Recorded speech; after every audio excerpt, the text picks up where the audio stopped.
The trust. Thief my thumb was an inch from the power button, the remote cool and lifeless in my grip. The screen was just a blue rectangle in the dark, another evening about to be swallowed by the silence.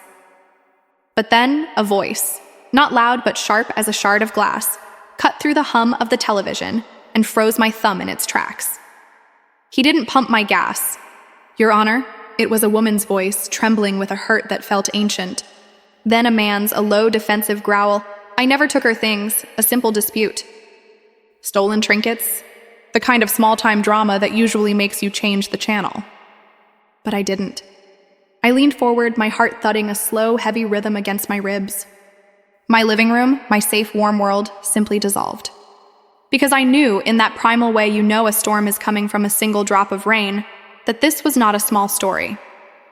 The stolen necklace, the missing phone, they weren't the crime. They were just the loose threads. And if you pulled them, the whole terrible, beautiful sweater of a human nightmare would unravel. This is the story of that unraveling. The air in Studio B of the Judge Jeffrey show was cold enough to raise goosebumps. It smelled of antiseptic lemon cleaner and the flat, metallic tang of recycled air. Under the brutal, unforgiving glare of 100 television lights, 3 lives were about to be laid bare on the altar of public judgment. In the plaintiff's chair sat Sasha. She was a young woman, probably in her mid-20s, with hair the color of autumn leaves and eyes that should have been bright with youth. Instead, they were shadowed, haunted. They were the eyes of someone who had seen the monster under the bed and discovered it was real, and that it wore a familiar face. Her hands, clutched together in her lap, were a small, tight knot of white knuckles and trembling fingers. A single, delicate silver ring, one of the few things left, gleamed under the lights. Across from her, in the defendant's chair, was the source of her shadows. He sat with a practiced, casual slouch, but it was a lie. His eyes, dark and quick, never settled. They darted from the camera to the audience to the judge, like a mouse sensing the owl's shadow. He tried to project boredom, but the tight line of his mouth and the way his fingers tapped a nervous rhythm on the table betrayed him, and between them, the queen of this stark kingdom, Judge Judith Sheindlin, she didn't just occupy the bench, she commanded it. Her black robe was a slash of absolute authority. Her gaze, when it landed on you, was a physical weight. She picked up the legal papers before her, the rustle of the pages echoing in the tense silence. "Miss Granger," Judge Judy began, her voice a low, calm, and utterly controlled instrument. She held the papers aloft. "I read your complaint. Sir, I read your answer." She let the silence stretch, a master puppeteer pulling the strings of tension until they hummed.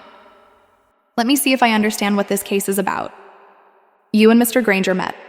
You had an unusual meeting." Sasha's voice was a soft, frayed whisper.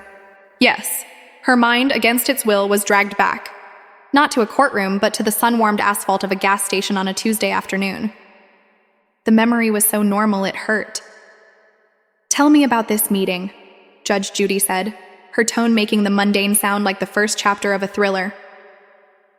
Sasha took a shaky breath. "I was at the pump. My car, it was low. I was fumbling with my card and I saw him. He was at the next pump. He just looked over and smiled. It hadn't been a threatening smile. It had been easy, confident. He was handsome in a rough-edged way. He'd finished pumping his gas, gotten into his car, and then, as if he'd forgotten something, he'd backed up, rolled down his window, and asked if she needed help. He hadn't pumped her gas, no, but he had offered a moment of connection. For a young woman who had just moved to a new city, who ate most of her dinners alone in front of the TV, that moment was a spark in a very long, very dark tunnel. He made her feel seen. "You met at a gas station," Judge Judy summarized, the words hanging in the air, heavy with unspoken irony. "Not long thereafter, you decided to enter into a loving relationship. You began dating." Her sharp eyes moved from Sasha's hopeful face to the man's guarded one. "Was it an exclusive dating?" "No," they answered in a hollow, discordant unison. "So you were just casually dating?" The judge pressed, leaning forward slightly, sensing the first crack in the story's facade. "Yes," Sasha whispered, but the word felt like ash in her mouth. It had never felt casual to her. It had felt like a rescue. And then, Judge Judy's voice was a hook, pulling the story forward.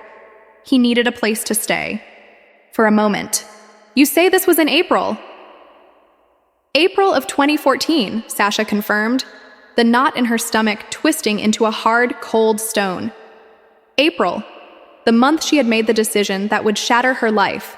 She had looked into those dark, quick eyes and seen a flicker of vulnerability. He'd had a story about a bad roommate, a lost job. She had offered her spare room. For a week, she'd said. Just until he got on his feet. She had given him a key. She had given him her trust. Your Honor, that's a lie. The defendant cut in, his feigned calm cracking like thin ice. I never moved in. I was just staying over sometimes. Judge Judy's head snapped toward him. The temperature in the room seemed to drop 10 degrees. The audience held its breath. Listen, she said, her voice dropping to a deadly quiet register that was more terrifying than any shout. I'm going to come to you, sir. I promise you I'm going to give you a chance. She leaned forward, her eyes narrowing into laser points. Anything that you've heard about me is a lie. I am the kindest, sweetest person you will ever meet. A faint, utterly humorless smile touched her lips. It was the smile of a wolf. And I'm going to indulge you. Maybe, maybe not. Depends upon whether I think you're pulling my leg. She paused, letting the unspoken threat coil in the air between them. If I think you're pulling my leg, I'm going to turn you around and boot you out that exit door. Got me? He shrank back into his chair, all his bravado evaporating. The mouse had felt the owl's talons. Absolutely, he mumbled. Perfect. Her gaze, cold and assessing, swept to Sasha. That would be you, too. Yes, Your Honor, Sasha whispered, a chill that had nothing to do with the air conditioning seeping into her bones. The story began to unspool then, a slow, ugly leak of a poisoned truth. He had moved in. The week had stretched into a month. He was always between jobs, always had a reason why his paycheck hadn't come. He was charming, helpful around the apartment. He'd cook her dinner, listen to her talk about her day. He was weaving himself into the fabric of her life, stitch by careful stitch. And then one day he was gone. Not just his presence, but pieces of her world. A cell phone, a watch that had belonged to her brother. And the most devastating loss, the one that felt like a physical blow, her deceased grandmother's jewelry. A locket, a pair of earrings, a ring, pieces of her family's history, of a love that was supposed to be eternal, gone. Vanished as if they had never existed. I have proof, Sasha said, her voice finding a sliver of steel. She presented a single sheet of paper, a printed text message. It was a digital footprint leading straight to the heart of the crime. The judge took it, her eyes scanning the lines. She read it aloud, and each word was a hammer blow on the anvil of truth. Now, I took Sasha's stuff and Glenn's stuff, but I never took nothing from you at all. I promise you, there it was. In stark, undeniable black and white. An admission. But the name hung in the air, a question mark that changed everything. Glenn. The camera panned, finding a well-dressed man in the front row of the audience. He was in his 40s with a kind, intelligent face that was now etched with a profound weariness. This was Glenn, a successful businessman, the owner of a credit repair company and a driving school. A man who built people up for a living. He worked for me, Glenn explained, his voice heavy with a disappointment that went deeper than anger. I treated him like a son. I gave him a job. I gave him a place to live in one of my properties. I trusted him with my car. He looked at the defendant, and his expression was one of pure, gut-wrenching sadness. He repaid me by asking to borrow my Range Rover one day. Said a friend was in trouble. I came home to find my own house had been robbed. He used my own truck to steal from me. The plot didn't just thicken, it metastasized. This was no longer a simple lover's quarrel. It was a web of calculated serial betrayal. The defendant had been convicted for stealing from Glenn. He had gone to jail. He was currently on probation for that crime.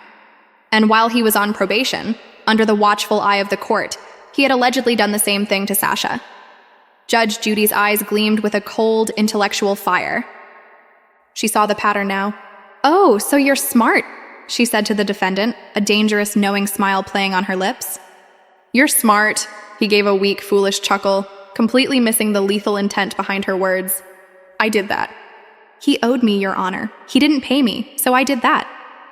Did the district attorney buy that argument? The judge asked, her voice dripping with a sarcasm so sharp it could draw blood. That you were just taking what was owed to you? No, they didn't take that, he admitted, suddenly less sure of himself. Neither do I, Judge Judy said, the smile vanishing, replaced by a look of pure contempt. Neither do I. But the horror for Sasha was not confined to stolen heirlooms. It had escalated into violence, a memory that still made her flinch in her sleep. She described a day he had shown up at her door, unannounced, his easy charm replaced by a cold, hard anger. She had been pressing him, asking for her grandmother's things back. An argument erupted. He pushed her. His hands, the same hands that had once held hers so gently, closed around her arms, pulling, fighting her for her phone. He threw her down onto her own living room floor. The impact stole her breath. He loomed over her, a stranger now, his face a mask of rage. He snatched the phone from her weakened grip and in a terrifying display of brute strength, snapped it in half with his bare hands. The plastic casing cracked. The screen went dark. It was a metaphor for her life, broken in two by the person she had once let sleep in her bed. The final, absurd layer was his counterclaim. A tax refund. He claimed with a straight face that Sasha had filed her taxes with him as a dependent, promising him $1,700 of the return that she never paid. Judge Judy listened to this with an expression of pure, unadulterated astonishment. "As a what?" she asked, her voice rising in incredulity. "As a dependent," he repeated, utterly serious. The judge turned her full focus on him. A predator that had finally tired of toying with its food and was moving in for the kill. "When was the last time you filed taxes?" "I haven't filed taxes, Your Honor." "How old are you?" 29. A beat of stunned silence filled the studio. It was Glenn from the audience who delivered the final, crushing character witness, his voice quiet but clear. He's a functioning illiterate. He has a 6th grade reading level, and he's never held a real job in his life. The puzzle was complete. The picture it formed was not of a master criminal, but of something far more insidious. A charming, manipulative parasite. A man who drifted through life, a human tornado seeking out warm, stable places to touch down. He preyed on the lonely, like Sasha, offering companionship. He preyed on the successful and compassionate, like Glenn, offering loyalty. He would burrow in, gain trust, and then systematically steal, lie, and destroy. He was a black hole, sucking the light and security out of every life he entered, leaving only emotional and financial wreckage in his wake. Judge Judy looked at the evidence, the stolen jewelry, the broken phone, the bruised spirit of the young woman before her. She saw through the pathetic lies, the absurd tax claim, the hollow justifications. "I believe he stole your property," she declared. Her verdict a solid, unshakable truth in a swirling sea of deception. As a matter of fact, judgment for the plaintiff, Sasha Granger, in the amount of $2,000. The gavel fell. Bang. The sound was as final as a coffin lid closing. It was over. Sasha had won. The word appeared on the screen in bold letters. But as she stood, her body felt impossibly heavy. The $2,000 was a paper bandage on a wound that had severed an artery. She had her judgment, a piece of paper from a television show. But she would never get back her grandmother's locket, the one with the tiny faded photograph inside. She would never get back the uncomplicated trust she had once carried in her heart. She would never get back the peace she had known before she pulled her car into that sun-drenched, cursed gas station. She had learned that the most dangerous traps are not the ones you see, but the ones baited with exactly what you're starving for. Lesson: evil doesn't always announce itself with a scream. Sometimes it arrives with a disarming smile at a gas station, offering a moment of help and a promise of companionship. This story is a stark reminder that the most dangerous predators are not the ones who lurk in dark alleys, but the ones who have mastered the art of walking in the light.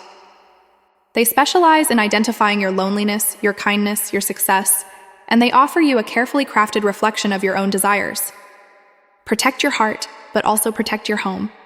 Be kind, but be relentlessly wise.